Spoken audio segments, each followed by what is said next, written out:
Dans ces articles, j'essaye de définir en termes ordinaires toute la terminologie yogique, car ces bulletins s'adressent plutôt aux gens qui mènent une vie ordinaire, mais aussi aux étudiants du yoga.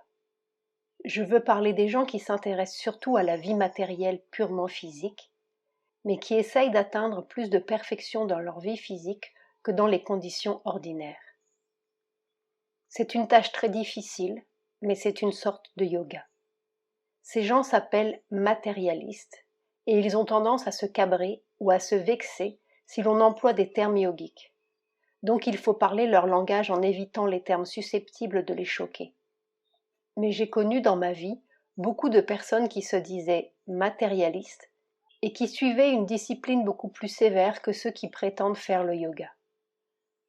Ce que nous voulons, n'est-ce pas, c'est que l'humanité progresse. Qu'elle fasse profession ou non de mener une vie yogique importe peu, pourvu qu'elle fasse l'effort de progrès nécessaire. La mer, 25 décembre 1950.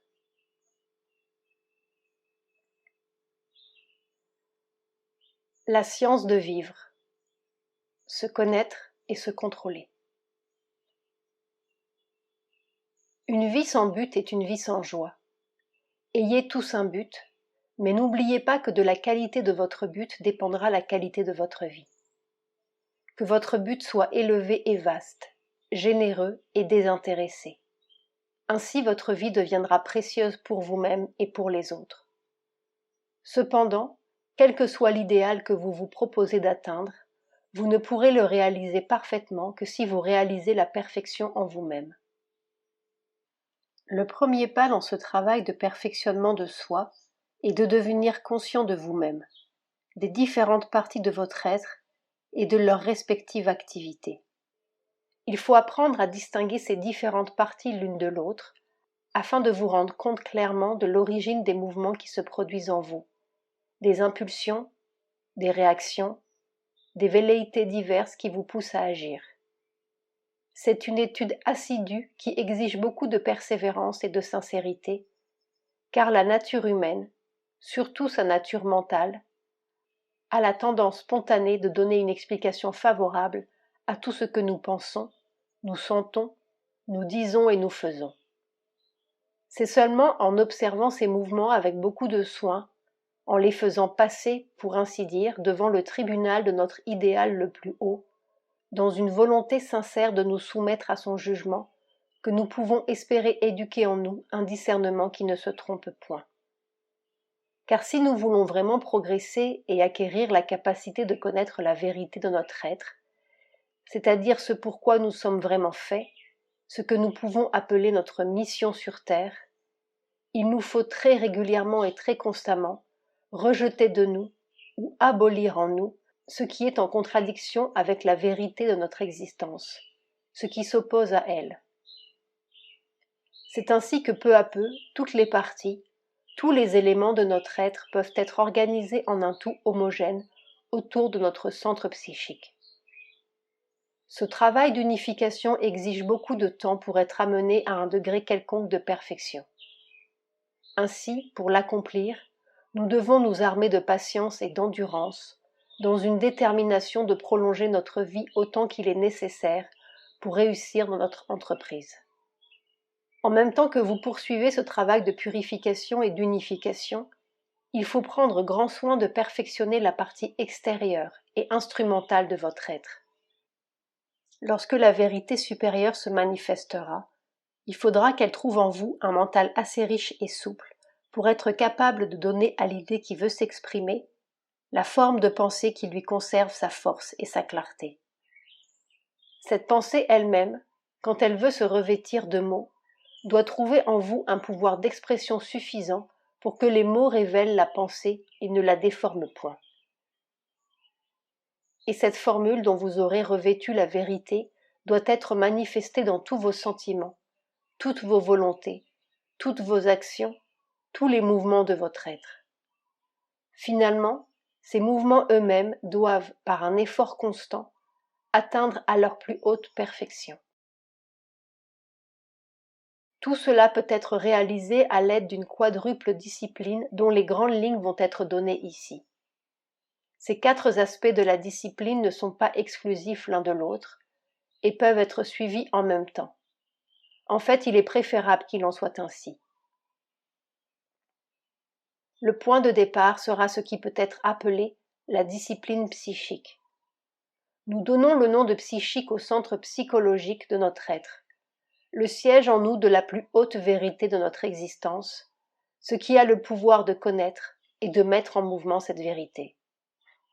Il est donc d'une importance capitale de devenir conscient de sa présence en nous, de nous concentrer sur cette présence jusqu'à ce qu'elle soit un fait vivant pour nous et que nous puissions nous identifier à elle. À travers le temps et l'espace, beaucoup de méthodes ont été préconisées pour obtenir cette perception et finalement pour accomplir cette identification. Certaines méthodes sont psychologiques, certaines religieuses, certaines même mécaniques. À vrai dire, chacun doit trouver celle qui lui convient le mieux, et si son aspiration est ardente et tenace, si sa volonté est persistante et dynamique, il est sûr de rencontrer d'une façon ou d'une autre, extérieurement par la lecture ou l'enseignement, intérieurement par la concentration, la méditation, la révélation et l'expérience, l'aide dont il a besoin pour atteindre son but. Une seule chose est tout à fait indispensable, la volonté de trouver et de réaliser. Il faut que cette découverte et cette réalisation soient la préoccupation primordiale de l'être, la perle de grand prix que l'on acquiert coûte que coûte. Quoi que ce soit que vous fassiez, quelles que soient vos occupations et vos activités, la volonté de trouver la vérité de votre être et de s'unir à elle doit être toujours vivante et présente derrière tout ce que vous faites, tout ce que vous éprouvez, tout ce que vous pensez.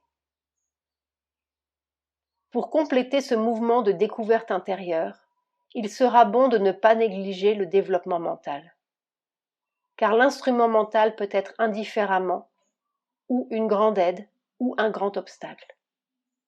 La mentalité humaine, dans son état naturel, est toujours limitée dans sa vision, bornée dans sa compréhension, rigide dans ses conceptions. Il faut donc faire un constant effort pour l'élargir, l'assouplir et l'approfondir. Ainsi, il est très nécessaire de considérer toute chose à autant de points de vue que possible. Dans cette direction, il est un exercice qui donne beaucoup de souplesse et d'élévation à la pensée. Voici en quoi il consiste. On pose une thèse en la formulant clairement, puis on lui oppose son antithèse formulée avec la même précision. Ensuite, par la réflexion attentive, il faut élargir le problème, ou s'élever au-dessus de lui, jusqu'à ce que l'on ait trouvé la synthèse qui unisse les deux contraires dans une idée plus vaste, plus haute et plus compréhensive. Beaucoup d'autres exercices du même genre peuvent être faits. Quelques-uns ont un effet bienfaisant sur le caractère et ont ainsi un double avantage, celui d'éduquer le mental et celui d'établir un contrôle sur les sentiments et leurs conséquences. Par exemple, il ne faut jamais permettre à son mental de juger des choses et des gens, parce que le mental n'est pas un instrument de connaissance. Il lui est impossible de trouver la connaissance, mais il doit être mis en mouvement par elle.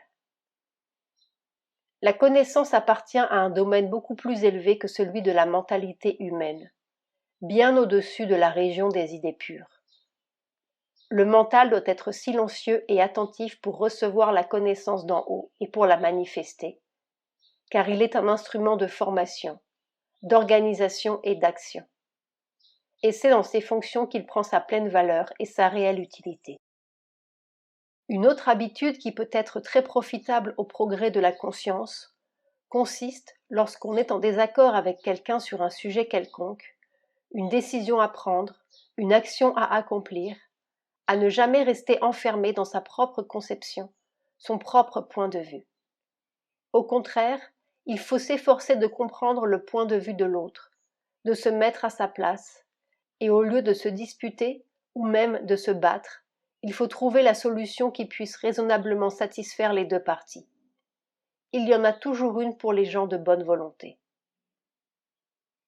C'est ici que nous mentionnerons la discipline du vital. L'être vital en nous est le siège des impulsions et des désirs, de l'enthousiasme et de la violence, de l'énergie dynamique et des dépressions désespérées, des passions et des révoltes. Il peut mettre tout en mouvement, construire et réaliser, mais il peut aussi tout détruire et tout gâter. Ainsi peut-être, dans l'être humain, est-il la partie la plus difficile à discipliner. C'est un travail de longue haleine et de grande patience qui exige une sincérité parfaite, car sans sincérité, dès les premiers pas, on se décevra soi-même, et toute tentative de progrès restera vaine. Avec la collaboration du vital, aucune réalisation ne paraît impossible, aucune transformation impraticable.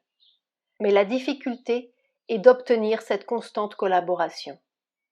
Le vital est un bon travailleur, mais le plus souvent, il recherche sa propre satisfaction. Quand elle lui est totalement ou même partiellement refusée, il se vexe, boude, fait grève. L'énergie disparaît plus ou moins complètement et laisse à sa place le dégoût des choses et des gens, le découragement ou la révolte, la dépression et le mécontentement. À ces moments-là, il est bon de rester tranquille et de se refuser d'agir, car ce sont les moments où l'on fait des bêtises et où, en quelques instants, on peut détruire ou abîmer des mois d'efforts réguliers et le progrès qui en résulte. Ces crises sont moins durables et moins dangereuses chez ceux qui ont suffisamment établi le contact avec leur être psychique pour garder vivante en eux la flamme de l'aspiration et la conscience de l'idéal à réaliser.